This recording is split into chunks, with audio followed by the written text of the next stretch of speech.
मालकाला पेटून आल्याबरोबर पेटविणारे दारात आल्याबरोबर गावातली एक बाई पायातले जोडे आणि गळ्यातलं मंगळसूत्र काढून घेते. आणि जी बाई नवऱ्याच्या अगोदर जाती येशी पस्तूर हळदीचा आणि कुंकाचा सडाशी पडल्या जाते. इतकं कुंकू श्रेष्ठ आहे माझ्या माईनं. लावला काय सत्याला दम नाही, रामायणाला दम नाही, भागवताला दम नाही, शिवपुराणाला दम नाही.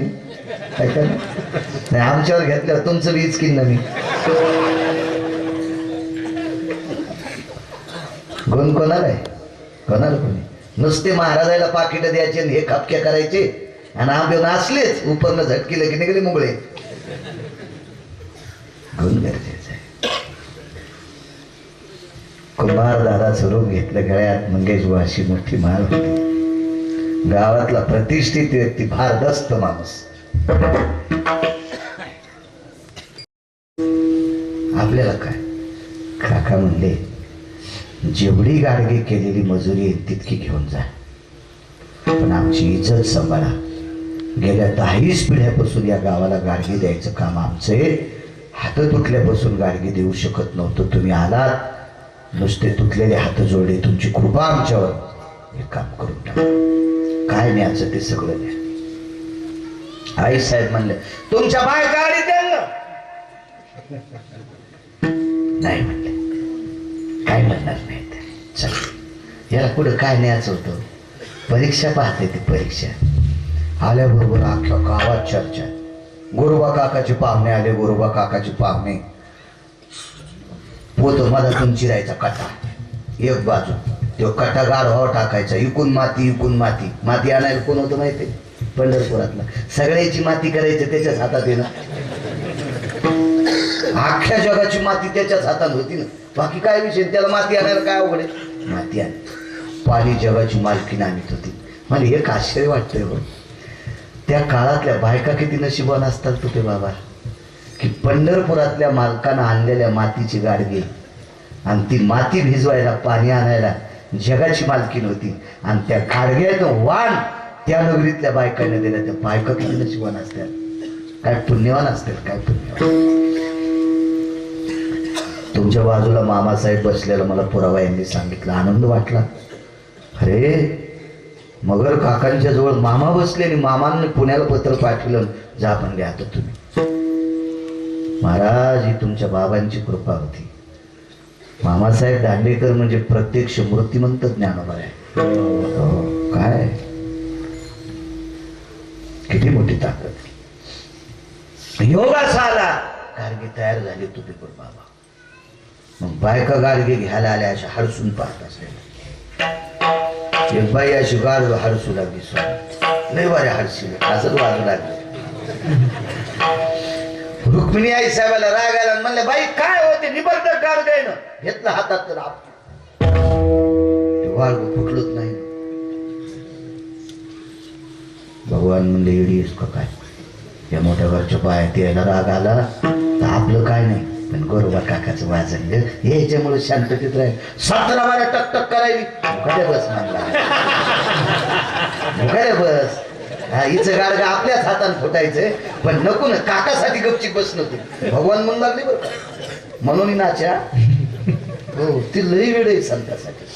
हे ते चांगल्या चांगल्या फुगिरायच्या स्वप्नात नाही, ते फक्त देवाय संतासाठी वेळ आहे. असो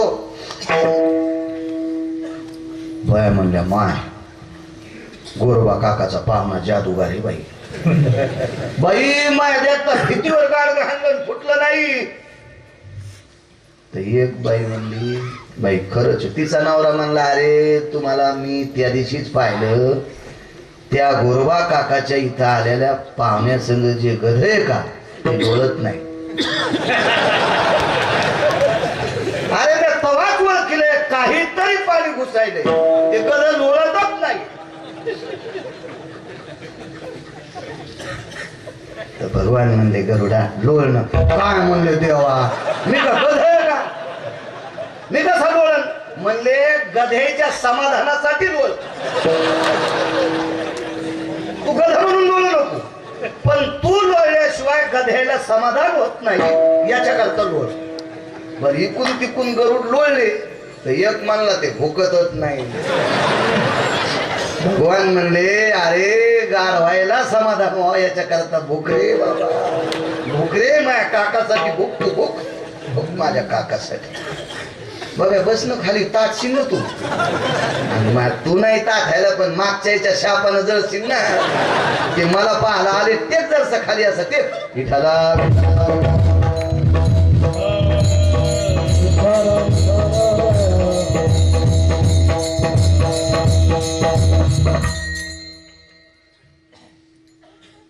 सगळ्या बायकांनी ते सुगडे फुकट नसते. तवा सुतार दादाला, कुंभार दादाला, नावी दादाला पाचुंदा द्यावा लागायचा ज्वारीच्या पेठ्याचा. आणि पहिल्यानंच रामराम घातला होता का पंढरपूरच्या मालकानं, मालक म्हणून. त्याच्या घरी गोरोबा काका गेले, रस्त्याने चाललो होतं. मालक आज पाचुंदा आणावं का? हा कोण पाहुणा आलाय तू पाठव, काय नाही म्हणत त्याला. भगवान कुंभाराच्या रूपात त्याच्या शेतात गेले. तुमच्याकडे सोड्या म्हणतात का काय? कणसा सगट लावलं त्याला काय म्हणतात? हा गुड, हा ते आडवं उभं केल्यावर भोर. वा तुम्हाला नाही येत. हा सुडी वळईला असते, नंतर वळई सुडी. कणसा सगट त्याला भोर म्हणते, भोर भोर म्हणते. हे काय होतं माहितीये का? ज्याला काही माहित नाही का ते बहिऱ्या माणसाने दोनदा हसत येत. एकदा पुढचं हसल्यावर एकदा, आणि कशासाठी हसले कळाल्यावर दोनदा.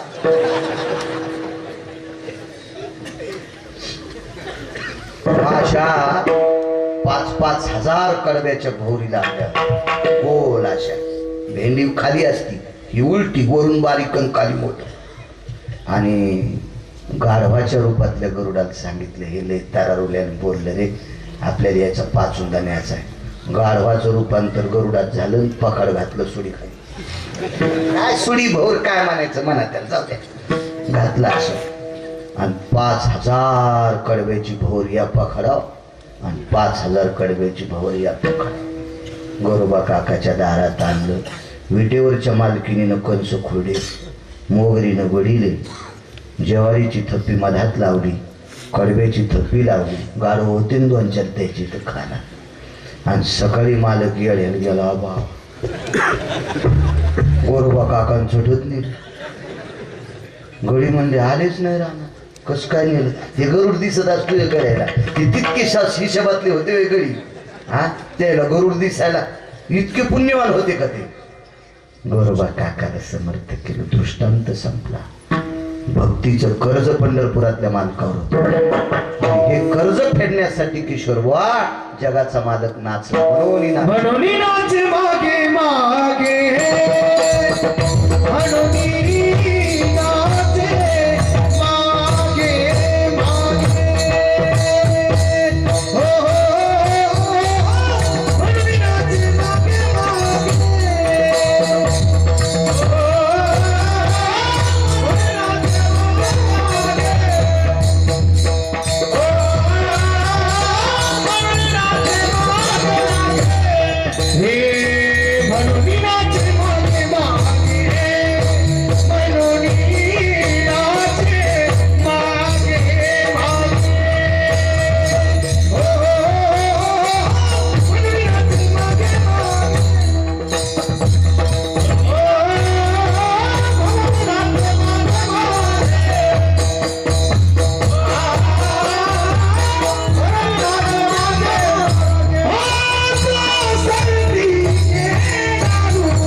11:15 वाजले, संपव आता.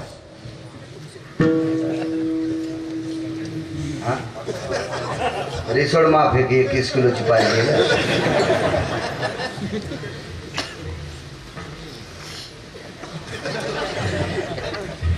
10 मिनिटात संपवतो. शिवपुराण चालू आहे. एका साधकाचा नियम होता, रोज सकाळी काशीतल्या मालकाला चिताभस्म समर्पित करायचं. किती नाचतो ते एवढा पुराणात करायचा. त्यालाही सकाळी एका गावात पडायचं. चिताभस्म समर्पित करायचं. तुपे बाबा गाव बऱ्यापैकी होतं, मोठं गाव. शक्यतो बऱ्यापैकी तिथं माणसं कोणी ना कोणी मरायचे. आणि माणूस मृत्यू पावल्याच्या नंतर त्याला जाळल्यावर जी राख शिल्लक राहते हिला चिताभस्म म्हणतात. स्नान करायचं. मतकुंभाची मातीची वाटी होती, आपण त्याला झाकणी म्हणतो. काय प्रांतात कुठं भेदाचं वेगळं म्हणत असतात. त्याच्यात ती राख आणायची, चिताभस्म आणायचं. तुळशी वृंदावनापाशी एक कोपरा होता, कोनाडा होता. त्या कोनाड्यात ठेवायचं. पाणी आणायचं. भगवान शिवजीला ते पाणी समर्पित करायचं. स्नान घालायचं. दह्या दुधानं तुपानं लोण्यानं स्नान घालायचं. स्नान आटोपल्याच्या नंतर ते शिवलिंग पुसून घ्यायचं. शिवजीला पाणी समर्पित करावा. 700 वर्षापूर्वीचा पुरावा आहे वारकरी संप्रदायात. 700 वर्षापूर्वी शिवजीला पसाभर पाणी एक बेल अर्पण करण्याची पद्धत 700 वर्षापूर्वीची आहे.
वर्षापूर्वी संत शिरोमणी नामदेवरायांनी पुरावा दिला. एक पसा पाणी एक बिल्वद पूजन केवळ सोपे बहु.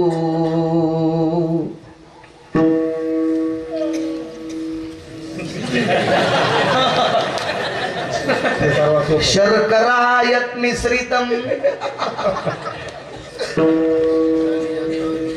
विक्रम यत् पाउडरम मिश्रितम आलस्य निवारण हितार्थायाम चहा पुराणम समर्पया.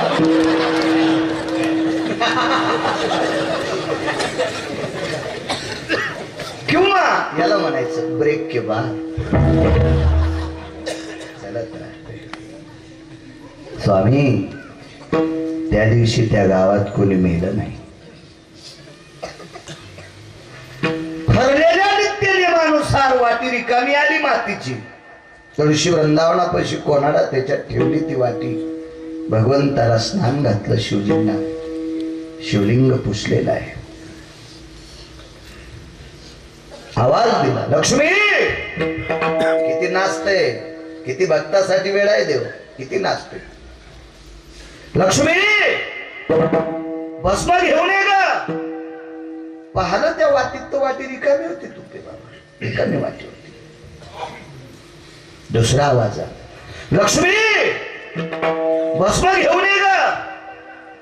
बाईने विचार केला 3 वेळेला जर मालक बोलले तर आज्ञाभंग केल्याचं पाप लागते. मग भस्म आणलं नाही.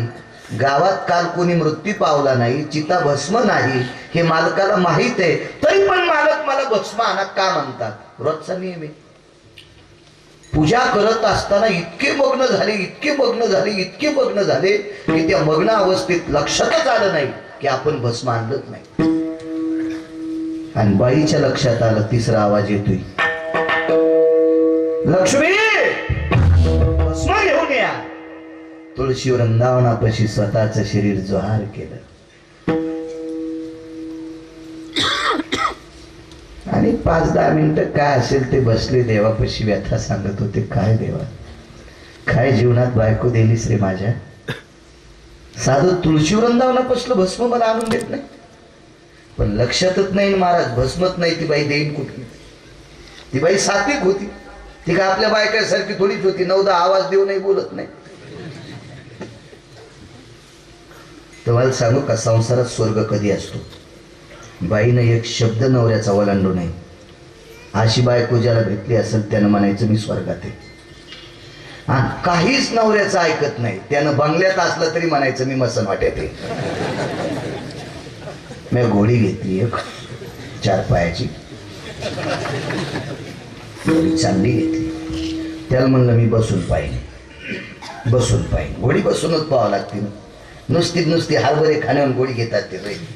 काय कामाची ती खुराकाचा काळ.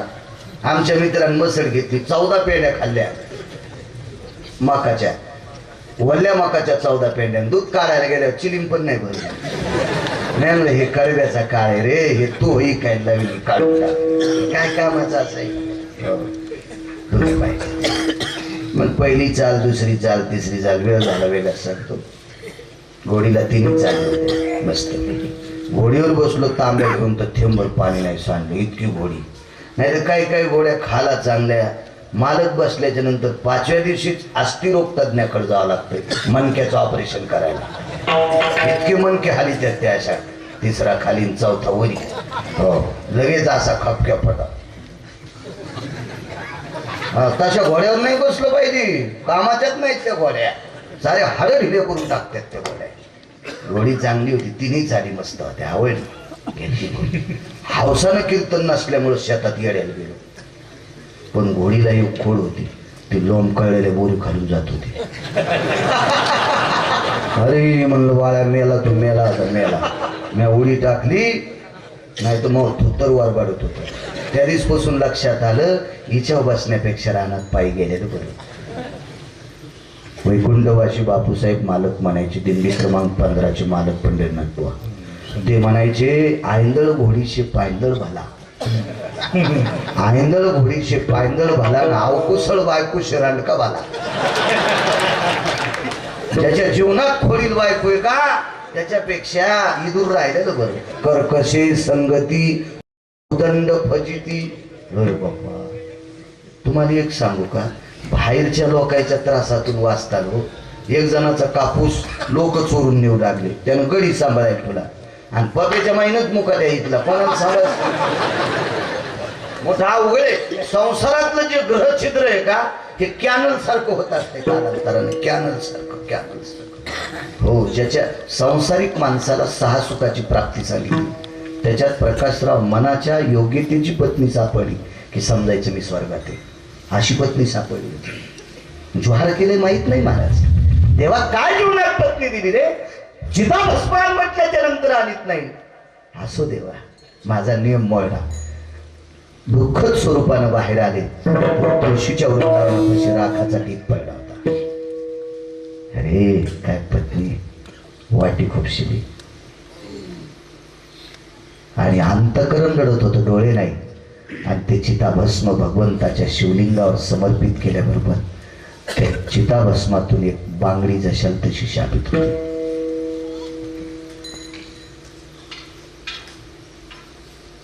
एका महान महात्म्याचं वाक्य सांगतोय, सतीनं देखे आग्न. सती जळत असताना तिच्या अंग आधी जळते, मग वस्त्र जळते. सतीच्या गळ्यातली दोरा सुद्धा पोतीचा जळत नाही, सतीचे काकणं सुद्धा जळत नाही. हे 10-5 पुस्तकं वाचलेली याला खोटं म्हणतील. मन तुला काय म्हणायचं तर मन सुमळ्या, त्याला काय केलं.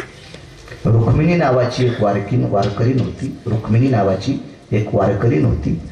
जीवनभर ज्ञानेश्वरीवर प्रेम केलं.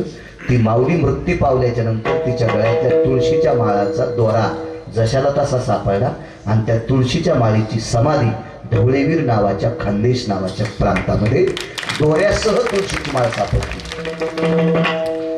वैकुंठवासी सद्गुरू मारुतराव महाराजांना जिनं भाकरी घातल्या पंढरीनाथ महाराज, त्या बाईचं नाव होतं जाईबाई. फक्त हळदीचा डाग होता. त्या बाईचा अंत्यविधी झाल्याच्या नंतर गळ्यातली पोत दोऱ्यासह सापडली आणि त्या बाईच्या गळ्यातल्या पोथीची आणि 5 ओटीवरच्या मिऱ्याची समाधी मारुतीरायाच्या मंदिरात कासारवाडीला आहे. हे प्रत्यक्ष पाहणारी लोक आहेत. ते काकण त्या शिवलिंगावर पडल्याच्या नंतर प्रत्यक्ष भगवान प्रसन्न झाले. आता नाच न पहा, आता ऋण पहा किती येतं. भगवान शिवजी प्रगट झाले. काय देऊ, काही नका देऊ देवा, माझा चिताभस्म समर्पित करायचा नियम आज मोडा होता, पण तो नियमाला खंडन पडू दिली नाही ती माझ्या पत्नीनं. आणि तुमचा नियम माझा नियम चालू ठेवायचं काम जिनं मदत केली तशी पत्नी मला परत असावा. आणि पुन्हा त्या शबराची पत्नी देऊन टाकली. नाचणच नाही तर काय महाराज, किती नाचलाय. हे भक्तीचं कर्ज शिवजीच्या डोक्यावर होतं, म्हणून त्याचा संसार पुनश्च सुरू केलाय, सुखरूप सुरू केलाय. मनोनी नाचे मागे मागे विढोबा.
विठ्ठल जय जय विठ्ठल.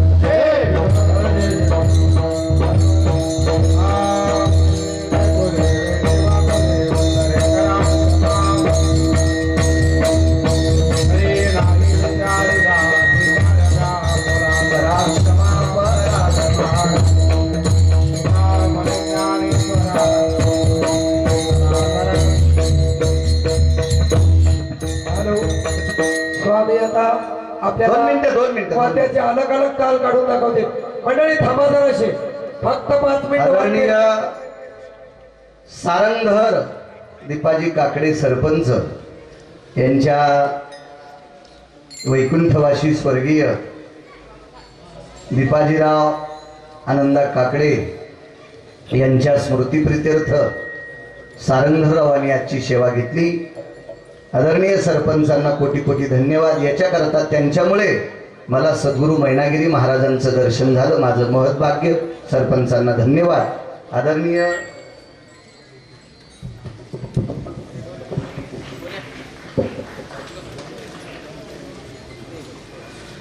आदरणीय दासोपंत स्वामी, मृदंग क्षेत्रातलं नाविन्यपूर्ण रत्न भगवान शिवशंकरांनी आरक्षित केलेलं वारकरी संप्रदायातलं वाद्य म्हणजे पखवाज आहे.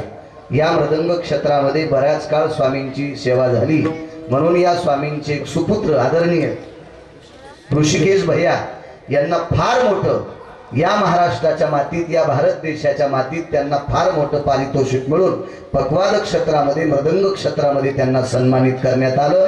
स्वामी पंजाब राज्यामध्ये आदरणीय स्वामींना कोटी कोटी धन्यवाद. असे लेकरं जन्माला आल्याच्या नंतर असं समजायचं आपण केलेला परमार्थ फळाला आला, आपण केलेला परमार्थ फळाला आला असं वडिलांनी समजायचं. एवढं मोठं नाविन्य सुपुत्रांनी वडिलांची मान उंचवली, स्वामींची मान उंचवली, वारकरी संप्रदायाला उंच नेण्याचं काम भयाने केले. आदरणीय स्वामींच्या सुपुत्रांना मनपूर्वक धन्यवाद देतो. आजच त्यांना सन्मानित करण्यात आले. आज म्हणून पुनश्च स्वामी तुम्हाला धन्यवाद. तुमच्या मुलानं तुमचा परमार्थ सफल केला असं समजायचं. हे समाधान तुम्हाला मानणं अत्यंत गरजेचे. बाकीच्या वैचारिक श्रीमंत, बाकीच्या श्रीमंत्या किती मिळत असतात मिळू द्या, पण तुमच्या क्षेत्रात तुमच्या मुलांनी तुमची मान उंचवली, तुमची छाती उंचवली. ज्ञानोबाराय तुकोबारायची तुमच्यावर मृदंगाची तुमच्यावर खरोखर कृपा झाली. अशीच कृपा पुन्हा पुन्हा व्हावं, पुन्हा पुन्हा पारितोषिक बघायला मिळावं अशी ज्ञानोबाराय तुकोबारायच्या चरणी प्रार्थना करतो. पवित्र मैनागिरी महाराजांच्या या सजीवन समाधी सोहळ्याच्या त्यांच्या या पदस्पर्शाने या समाधीने पुनीत असणाऱ्या गावात या टो नावाच्या नगरीत आज तो तुम्हाला संदेश येतोय. ही सद्गुरू मैनागिरी महाराजांची सुद्धा कृपा आहे.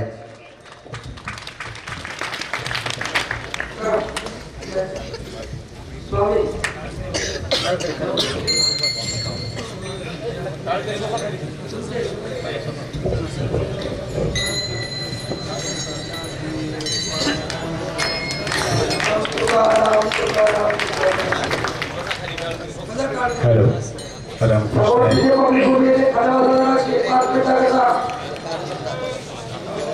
एक मिनिट.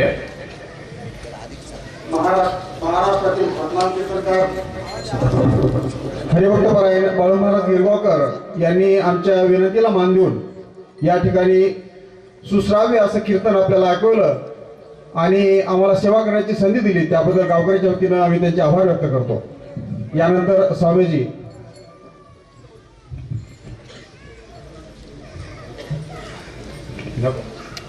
हॅलो नॉर्मल गो. हॅलो सर्वांना नमस्कार. महाराजांनी अतिशय गोड आपल्याला या ठिकाणी कसा वेळ गेला ते कळले नाही. खूप गोड आणि रसाळवाडीतून आमच्या परभणी जिल्ह्याचं वैभव आणि भूषण वारकरी संप्रदायाचं वैभव असे असणारे श्री हरिभक्तीपरायण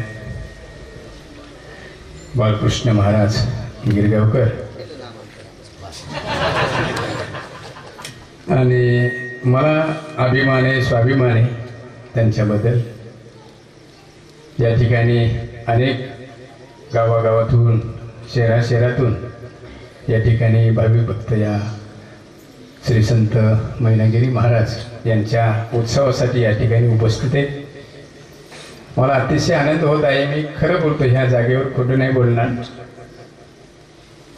मी इकडे आलो ज्या दिवशी 24 तारखेला, 23 तारखेला आमचा ऋषिकेश दासोपंत गुंडाळकर पंजाबला गेला, जालिंदरला.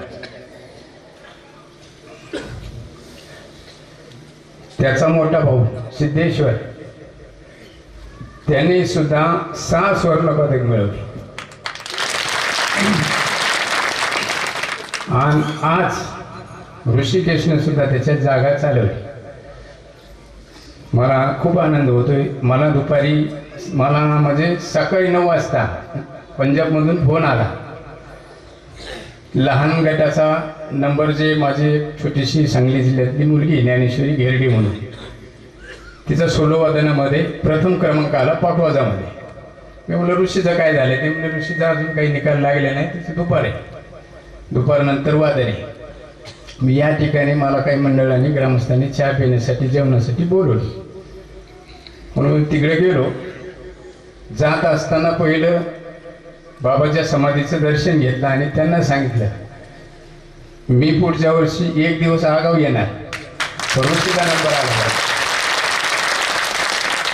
आणि खरोखरच हे जाज्वल्य आणि शक्तीचं ठिकाण संत मैनागिरी बाबांचा एक संदेश या ठिकाणी खरोखर मला अनुभवला. आणि ही संतांची कृपा, ज्ञानोबरामध्ये कृपा कटाक्षेने हरिले आपुले आपदेवी बैसविले. ज्ञानोबरांची, भगवान पांडुरंगाची, तुमच्या सर्व जनता जनार्दनाची कृपा अशीच आमच्यावरती राहो अशी सदिच्छा व्यक्त करतो. कारण याला म्हणजे फार आघात सहन करून पुढे जावं लागतं. कवा शाही पडलेला पापाच वाजवावं लागेल, कवा कणिकाच यायची नाही, कवा हातोडीच लपून ठेवते, काही ना काहीतरी अडचणी याच्यामध्ये फार होत असतात. म्हणून देह जावो अथवा राहो पांडुरंगी दृढ भाव. मग अशीच आमच्या गिरगावकर महाराजांनी सांगितलं की हे कितीही जरी परिश्रम घेतले तरी ते निष्ठा सोडायची नाही भाव सोडायचा नाही. आणि हे आमचं लहानपणापासूनच या पखवाजाच्या क्षेत्रामध्ये हजारो विद्यार्थी आळंदीच्या क्षेत्रामध्ये शिकत आहेत आजसुद्धा. मला आनंद होतो. परत एकदा तुम्हाला सर्वांना मला या ठिकाणी संधी दिली वादनासाठी मी तुमचं धन्यवाद देतो.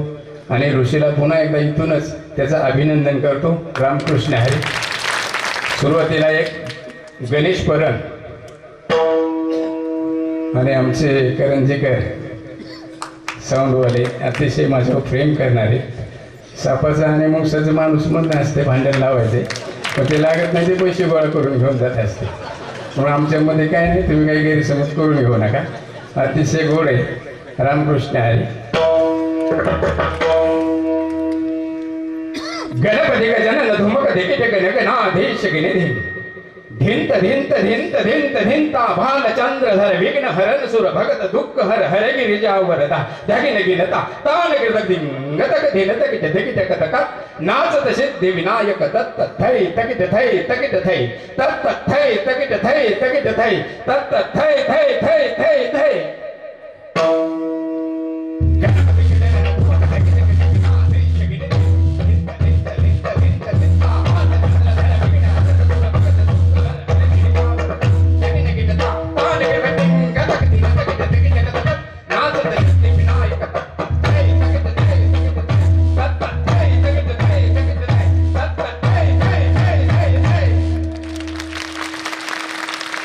दुसरा एक बोल आहे भगवान शंकरांचा. महाराजांनी सांगितलं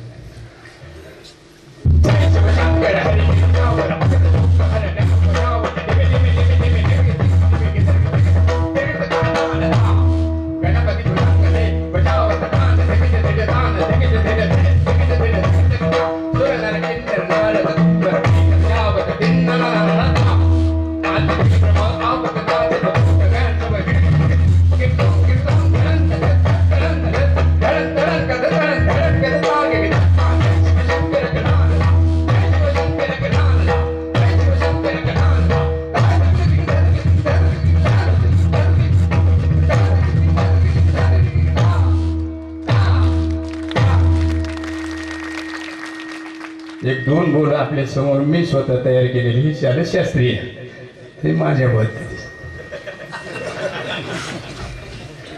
कारण खेड्यातल्या माणसाला ते बोल चक्रधारी ते ताल कळत नाही, मग त्यांच्यासाठी मी स्वतः तयार केलेले आहेत. महाराज तुम्ही महाराज व्यसनावरती तंबाखू गुटखा खाऊ नको खटका, तंबाखू गुटखा खाऊ नको खटका, दारू मटका जीवाला फटका, जीवनाचा पचका थू, जीवनाचा पचका थू, जीवनाचा पचका थू थू थू थू थू. सगळ्याला द्यायचं.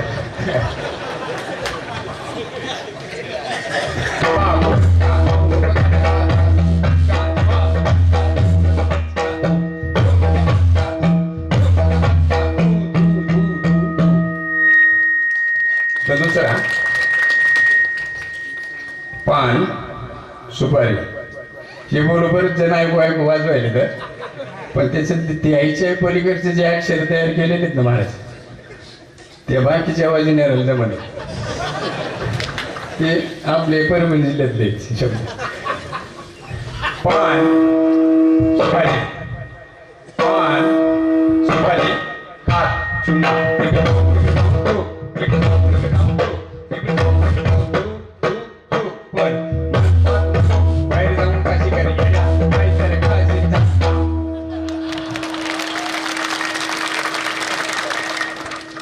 तुमच्या माहितीसाठी सांगतो. परत एकदा वाजवतो ऐका.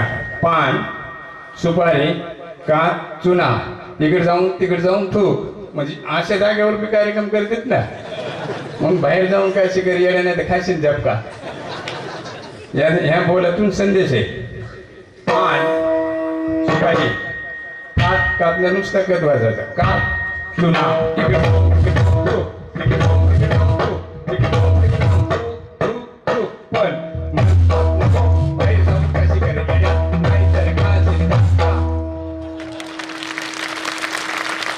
आता आपण रेल्वेचा प्रवास करू. परभणी ते हिंगोली मैनागिरी महाराजांच्या दर्शनाला सगळ्यांनी इथं यायचे आणि इथून पंढरपूरला जायचं. जुनी कोळशावरची रेल्वे. काय गप्पा झळकतीनं आपलं तुपलं ओळखी वाशिमकडचं नाही अडचण तिकडचं कशाला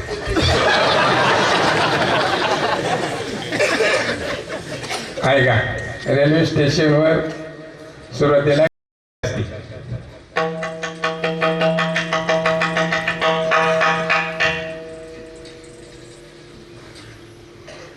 सर्वांनी तिकीट काढून बसा. गाडी निघण्याची वेळ झालेली आहे.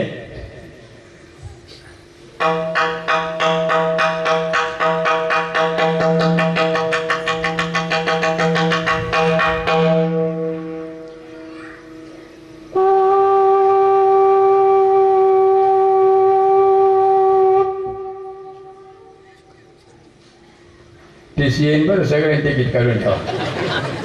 याच्याकडे नाही त्यानं संडासात बसा.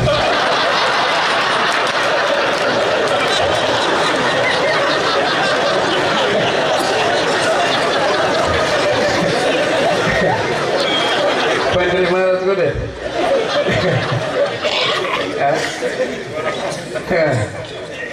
देवटे महाराज ते गेले का?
भेळ वाले उत्तप्पा मसाला डोसा. खाता का महाराज मसाला डोसा उत्तप्पा मूंगफली केळ.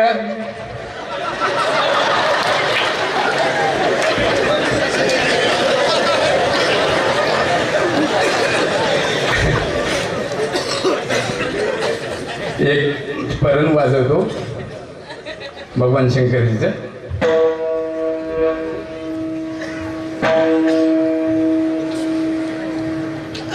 धिमी धिमी धिमी धिमी धिमी धिमी डमरू बाजे छुम छुम छनन छनन शंकर नाचे. ताना गे तिथी कथा गदी गण ताधा धा ताधा शीश चंद्र गले भुजंग भस्म अंग धान धान तान तान ता. पिणे तिकडे तिकडे तिकडे दादा दादा तिकडे तिकडे दादा दादा तिकडे तिकडे दादा दादा तगणे तिकडे तिकडे तिकडे दादा दादा तिकडे दादा दादा तिकडे तिकडे दादा दादा तगणे तिकडे तिकडे तिकडे दादा दादा तिकडे दादा दादा तिकडे तिकडे दादा.